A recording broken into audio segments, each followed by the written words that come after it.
Hello दोस्तों, मैं आपका होस्ट और दोस्त सूर्यदेव स्वागत करता हूं आपका back to education YouTube channel पर। आज अपन इतिहास से संबंधित विविध के क्वेश्चन से जो सोल्व करेंगे, मिसलेनियस है, प्रीवियस ईयर पेपर में जो आए हुए क्वेश्चन उन सब पे चर्चा करते हैं। चलो स्टार्ट करते हैं। पहला क्वेश्चन ये रहा आपके सामने, विलियम बेंटिक के द्वारा सती प्रथा किस वर्ष समाप्त की गई थी? पहला ऑप्शन आपके सामने 1825, दूसरा 1827, तीसरा 1829, चौथा 1830।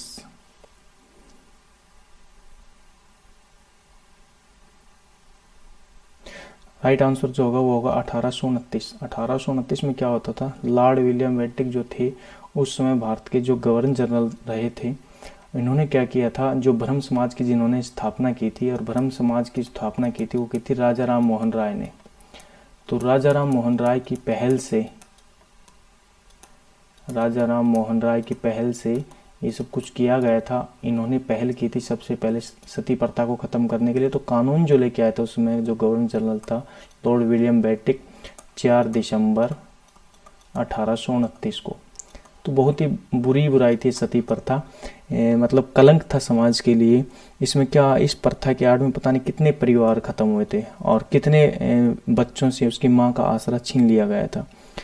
तो क्या होता था इसमें, कई बार तो क्या होता था कि जो सती प्रथा में क्या होता था कि पति की मृत्यु के बाद पत्नी को चिता पे बैठा दिया जाता था, जबरदस्ती बैठा दिया जाता था। इसमें कई घटनाएं तो ऐसे देखने को मिली थी कि जैसे पिता की जैसे ही मृत्यु हो जाती, पति की जैसे ही मृत्यु हो जाती, तो जायदाद के चक्कर में लोगों को जबरदस्ती, जो महिलाएं थी उसको जबरदस्ती सती करवा दिया जाता था।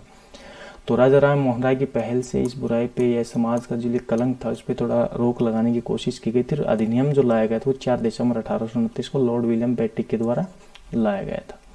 इसके अलावा भी समाज में बहुत सारी बुराइयां उसमें पनपी थी, जैसे बाल विवाह हो गया, बलि प्रथा थी, इस समय ही दहेज प्रथा थी, और एक और प्रथा जिसमें मेनली राजस्थान में जो चल रही थी वो थी डाकन प्रथा।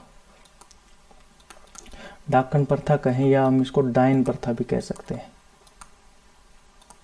इसमें क्या होता था एक्चुअली में, इसमें क्या होता था, ये जो महिलाएं होती थी ना, जैसे बहुत सारी आज भी कई बार आपने सुना होगा, डायन का नाम तो अभी भी चलता है, सुना होगा आप सभी ने, कि पैर आगे होते हैं पीछे होते हैं, ऐसा कुछ होता है।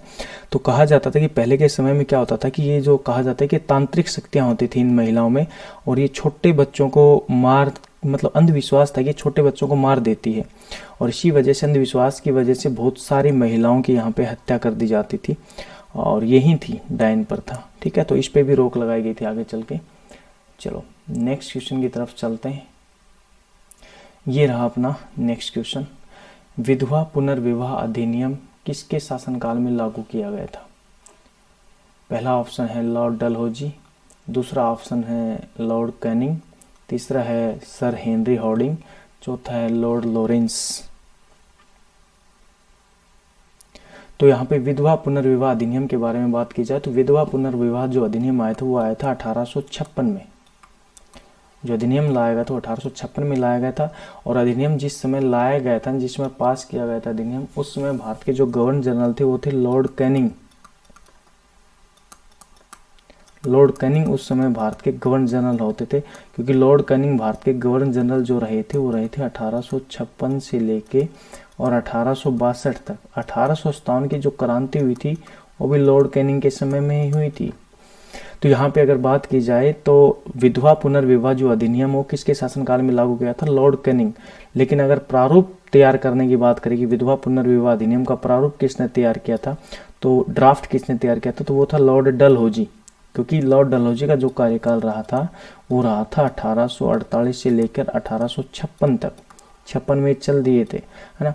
तो याद रख लेना, आया किसके अधिनियम में था एक्ट, किसके कार्यकाल में आया था? लॉर्ड कैनिंग के। और ड्राफ्ट किसने तैयार किया था? लॉर्ड डलहौजी के द्वारा तैयार किया था इसका मसौदा। ठीक है, चलो नेक्स्ट क्वेश्चन की तरफ चलते हैं। ये रहा अपना नेक्स्ट क्वेश्चन, किसने अभिनव भारत समाज की स्थापना की थी? अभिनव भारत समाज की स्थापना, पहला ऑप्शन है भगत सिंह, दूसरा है पुलिन बिहारी, तीसरा है वीडी सावरकर, चौथा है वारिंदर कुमार घोष।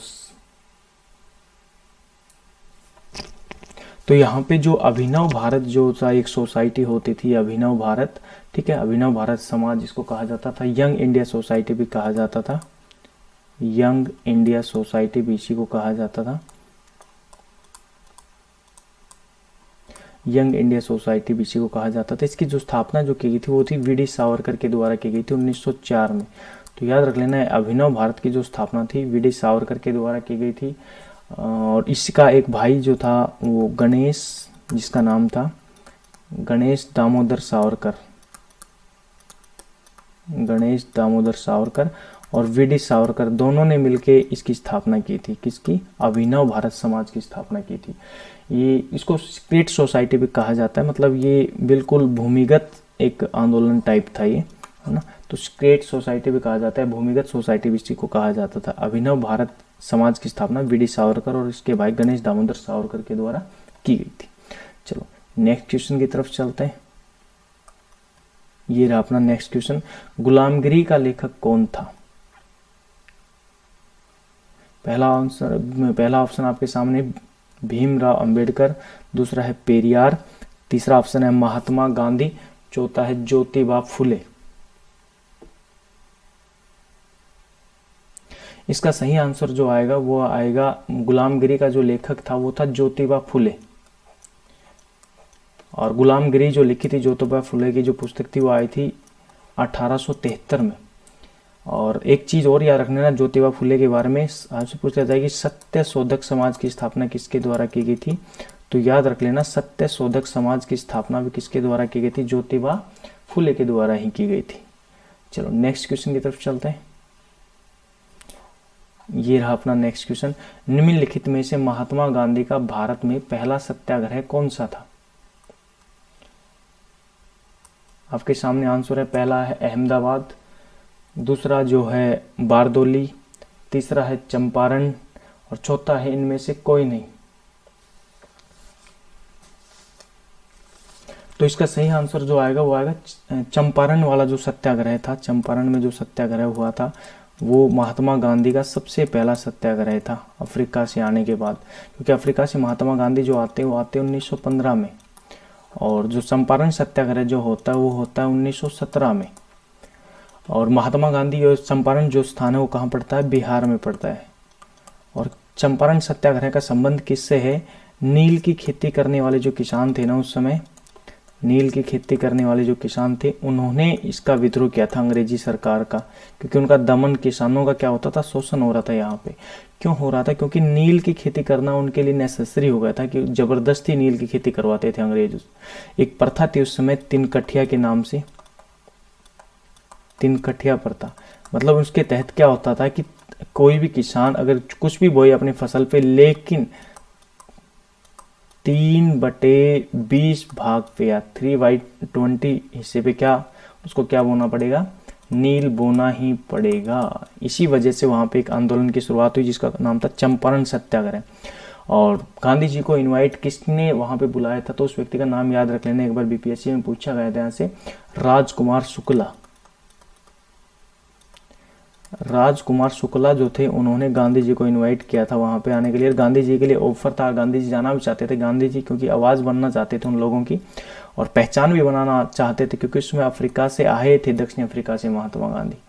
चलो, और उसके बाद अगर बात की जाए तो उसके बाद अहमदाबाद जो मेल जो आंदोलन हुआ था वो हुआ था 1918 में। और बारदोली तो फिर अलग ही हो गए, तो 1928 में होता है, वल्लभ भाई पटेल से संबंधित है। लेकिन एक और सत्याग्रह था खेड़ा सत्याग्रह, ये भी गुजरात से संबंधित था और ये भी महात्मा गांधी से रिलेटेड, ये भी 1918 में ही होता है। तो याद रख लेना, चंपारण 1917 में होता है, अहमदाबाद और खेड़ा जो होते हैं वो 1918 में होता है। चलो नेक्स्ट क्वेश्चन की तरफ चलते हैं। नेक्स्ट क्वेश्चन है अपना, बम्बई, मद्रास और कोलकाता में उच्च न्यायालयों की स्थापना कब हुई?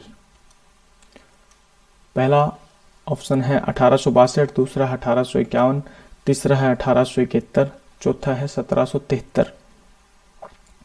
यहाँ पे बात की जाए तो बम्बई, मद्रास और कोलकाता में जो हाईकोर्ट की स्थापना की गई थी वो 1862 में की गई थी। एक एक्ट आया था जिसका नाम था इंडियन हाईकोर्ट एक्ट,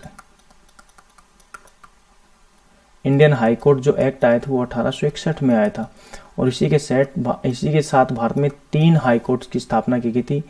सबसे पहला हाई कोर्ट याद रख लेना, भारत का सबसे पहला हाई कोर्ट है कलकत्ता। कलकत्ता हाई कोर्ट की स्थापना जो हुई थी वो 1862 में की गई थी। और इसके बाद बम्बई और मद्रास ये दोनों हाई कोर्ट बनाए गए थे। ठीक है, तो भारत के 3 सबसे पहले हाई कोर्ट ये, इनमें से सबसे पहला कौन सा था? कलकत्ता हाई कोर्ट था अकॉर्डिंग टू डेट, है ना। सन वही 1862 में स्थापित हुए थे तीनों के तीनों, बम्बई में भी और मद्रास में भी। इसके अलावा एक और हाई कोर्ट याद रख लेना, इलाहाबाद। इनके बाद जो चौथा सबसे नया जो हाई कोर्ट है वो इलाहाबाद आया था 1866 में। और भारत का सबसे बड़ा हाई कोर्ट भी इलाहाबाद उत्तर प्रदेश में जो है। चलो नेक्स्ट क्वेश्चन की तरफ चलते हैं। किसको भारतीय पुनर्जागरण का जनक कहा जाता है? स्वामी दयानंद, रामकृष्ण परमहंस, राजा राम मोहन राय, स्वामी विवेकानंद। तो पहले भी बता चुका हूं कि भारतीय पुनर्जागरण का जो पिता कहा जाता है, जनक कहा जाता है इंडियन रिफॉर्म का, वो किसको माना जाता है? राजा राम मोहन राय को। और किस वजह से? क्योंकि इन्होंने बहुत सारे सामाजिक सुधार किए थे, बहुत सारे सामाजिक और धार्मिक सुधार किए थे इन्होंने।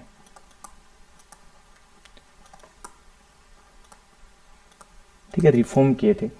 और इन बता भी दिया था मैंने कि नर बलि पे भी रोक लगवाई थी, बाल विवाह पे रोक लगाई, सती प्रथा पे रोक लगाई, है ना। विधवा पुनर्विवाह अधिनियम भी लागू करवाने में इसमें रोल था। लेकिन इनकी डेथ हो गई थी पहले ही, 1833 में ही डेथ हो गई थी इनकी, ब्रिटेन में ही, इंग्लैंड में ही। चलो नेक्स्ट क्वेश्चन की तरफ चलते हैं। गोखले माई पॉलिटिकल गुरु पुस्तक किसने लिखी थी? पहला ऑप्शन है जिन्ना, मोहम्मद अली जिन्ना। दूसरा है महात्मा गांधी। तीसरा है शौकत अली। CR दास, चित्तरंजन दास। तो इसका सही आंसर जो होगा वो होगा महात्मा गांधी। गांधी ही गोखले को अपना राजनीतिक गुरु भी मानते थे, ये बात याद रख लेना। गांधी अपना राजनीतिक गुरु किसको माने थे? गोपाल कृष्ण गोखले को। तो ये बुक जो लिखी गई थी गोखले माई पॉलिटिकल गुरु, गांधी के द्वारा ही लिखी गई थी। ठीक है, चलो नेक्स्ट क्वेश्चन की तरफ चलते हैं। हिंदू महिला संपत्ति अधिनियम कौन से वायसराय के समय आया था? हिंदू महिला संपत्ति अधिनियम कौन से वायसराय के समय आया था? पहला ऑप्शन है 1937 लिनलिथगो, 1945 वेवेल, विलिंगटन 1932, 1843 में एलनबरो के समय।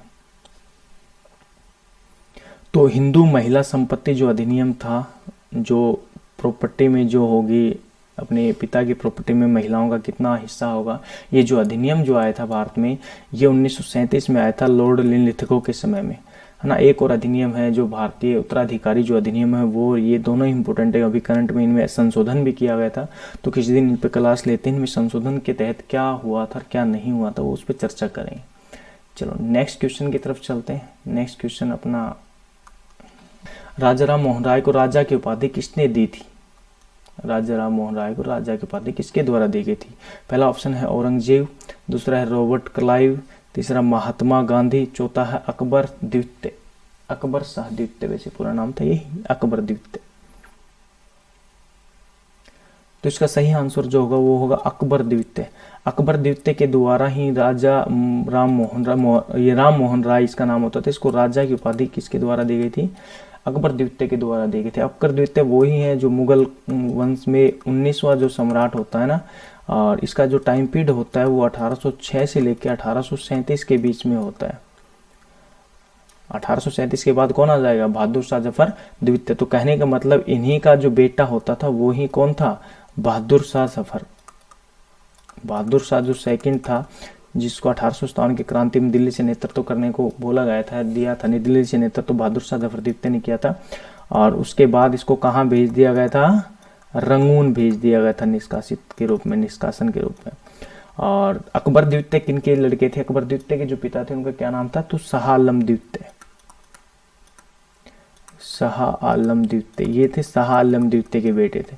ठीक है, तो ये मुगल सम्राट थे। चलो नेक्स्ट क्वेश्चन की तरफ चलते हैं। स्वामी विवेकानंद ने रामकृष्ण मिशन की स्थापना कब की थी? पहला 1886, दूसरा ऑप्शन है 1892, तीसरा है 1898 और लास्ट है 1897। तो स्वामी विवेकानंद के द्वारा रामकृष्ण मिशन की स्थापना जो की गई थी वो 1897 ईस्वी में की गई थी। और रामकृष्ण मिशन के बारे में याद रख लेना कि रामकृष्ण जो मिशन है उसका जो हेडक्वार्टर है वो कहाँ पे पड़ता है, तो वो पड़ता है वेस्ट बंगाल में बेलूर मठ। बेलूर मठ जो है वो इसका हेडक्वार्टर है। रामकृष्ण मिशन का स्थापना की थी स्वामी विवेकानंद के द्वारा की गई थी। ठीक है, और क्योंकि रामकृष्ण परमहंस जो थे वो स्वामी विवेकानंद के क्या थे, गुरु थे, उन्हीं के नाम पे इनकी स्थापना की गई थी। ये जो मिशन जो था, सोसाइटी जो बनाई गई थी। चलो नेक्स्ट क्वेश्चन की तरफ चलते हैं। ये रहा अपना नेक्स्ट क्वेश्चन। निम्नलिखित संगठनों में से किसने शुद्धि आंदोलन का समर्थन किया था? पहला ऑप्शन है आपके सामने आर्य समाज, दूसरा है ब्रह्म समाज, तीसरा देव समाज और अंतिम आंसर ऑप्शन आपके सामने प्रार्थना समाज। तो इसका सही आंसर जो होगा वो होगा आर्य समाज। आर्य समाज का जो संस्थापक है वो है स्वामी दयानंद। स्वामी दयानंद के बारे में अगर बात की जाए तो स्वामी दयानंद ने 1875 में आर्य समाज की स्थापना की थी। और स्वामी दयानंद ने क्या किया था, जो सूधी आंदोलन है उसकी शुरुआत भी स्वामी दयानंद के द्वारा ही की गई थी। इसमें क्या होता था, सूधी आंदोलन में प्यूरिफिकेशन का मतलब, सूधी आंदोलन में क्या होता था, जो अपने सनातन धर्म से कोई अगर मुस्लिम में कन्वर्ट हो गया हो और या कोई ईसाई धर्म में अगर किसी ने कन्वर्ट कर लिया हो, कन्वर्जन हो गया हो, तो उनको दोबारा से हिंदू बनाने के लिए एक आंदोलन की शुरुआत की गई थी। तो वही होता था शुद्धि आंदोलन। तो शुद्धि आंदोलन का समर्थन कौन करेगा? आर्य समाज करेगा। चलो नेक्स्ट क्वेश्चन की तरफ चलते हैं। इनमें से कौन सबसे कम उम्र में भारतीय कांग्रेस का अध्यक्ष बनने वाला व्यक्ति था? पहला ऑप्शन है रास बिहारी बोस, दूसरा है अबुल कलाम आजाद, तीसरा है भूपेंद्र नाथ बोस और लास्ट है सुभाष चंद्र बोस। इसका सही आंसर जो होगा वो है अबुल कलाम आजाद। अबुल कलाम आजाद जो थे वो 1923 में जो कांग्रेस की जो समिट जो हुआ था, सम्मेलन जो हुआ था, अधिवेशन, वो दिल्ली में हुआ था। उस समय जो अध्यक्षता की थी वो अबुल कलाम आजाद ने की थी और उस समय ये समथिंग 35 वर्ष के थे। तो भारतीय राष्ट्रीय कांग्रेस के सबसे कम उम्र का अध्यक्ष बनने वाले जो व्यक्ति थे वो अबुल कलाम आजाद ही है। उसके बाद अबुल कलाम आजाद फिर दोबारा अध्यक्ष बनते हैं 1940 समथिंग, और सबसे अधिक समय तक रहने वाले अध्यक्ष अबुल कलाम आजाद ही, लगभग 6 वर्षों तक अध्यक्ष रहे थे। क्योंकि 1940 के बाद अधिवेशन नहीं हो पाए कांग्रेस की, फिर 1945 में ही होता। तो इस दौरान जो अध्यक्ष का पद रहता है वो जो अबुल कलाम आजाद है उन्हीं के पास रहता है। ठीक है, इससे पहले जितने भी अधिवेशन हुए लगभग हर साल अधिवेशन रहे, हर साल अध्यक्ष चेंज होते रहे थे। ठीक है, चीज और याद रख लेना, रास बिहारी बोस अध्यक्ष कब बने थे, तो ये थे 1907 में कांग्रेस के अध्यक्ष बने थे। और उस समय कांग्रेस के 2 भागों में कांग्रेस बट गई थी, नरम दल और गरम दल।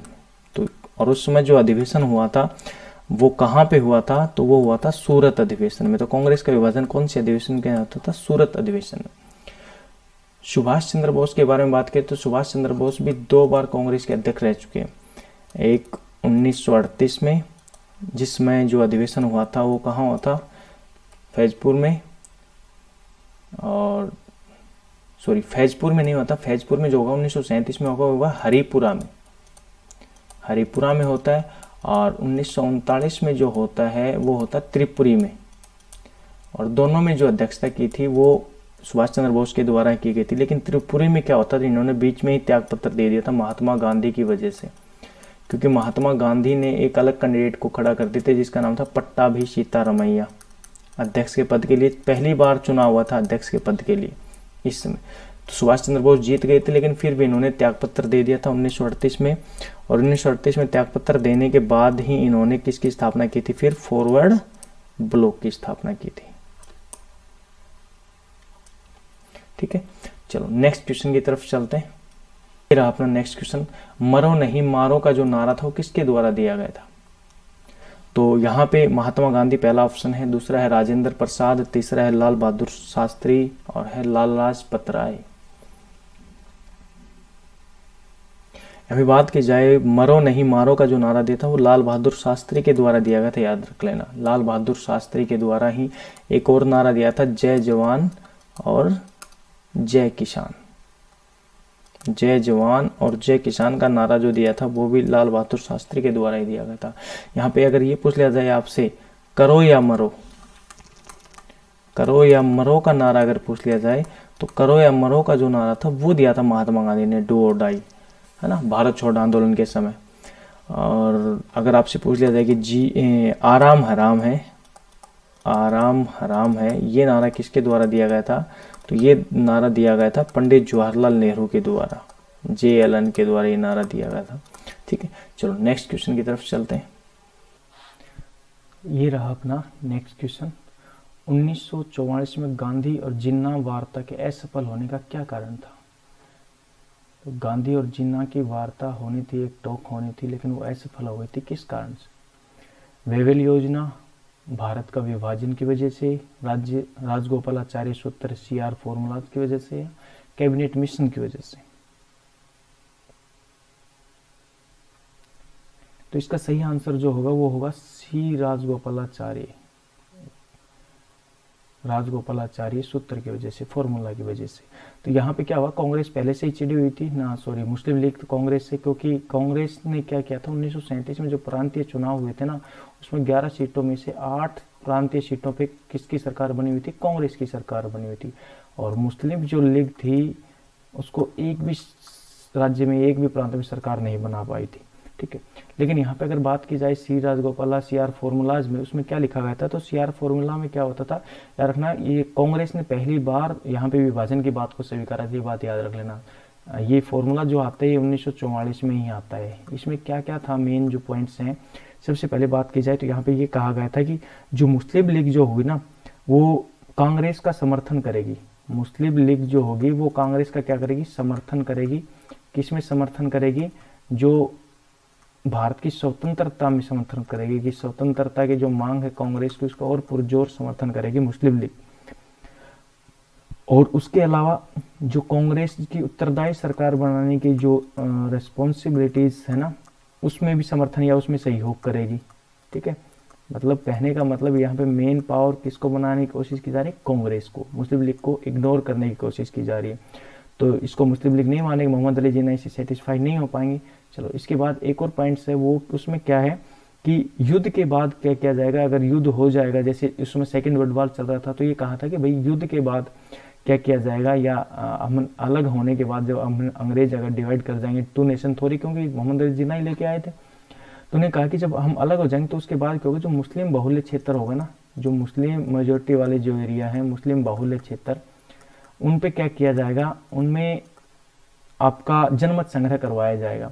और जनमत संग्रह से पता लगेगा अगर कौन कहाँ जाना चाहे तो उसको या तो आप मुस्लिम जो भी कंट्री बनेगा उसमें डाल दिया जाएगा, या फिर हिंदू के पास मेजोरिटी है तो हिंदू रह जाएगा।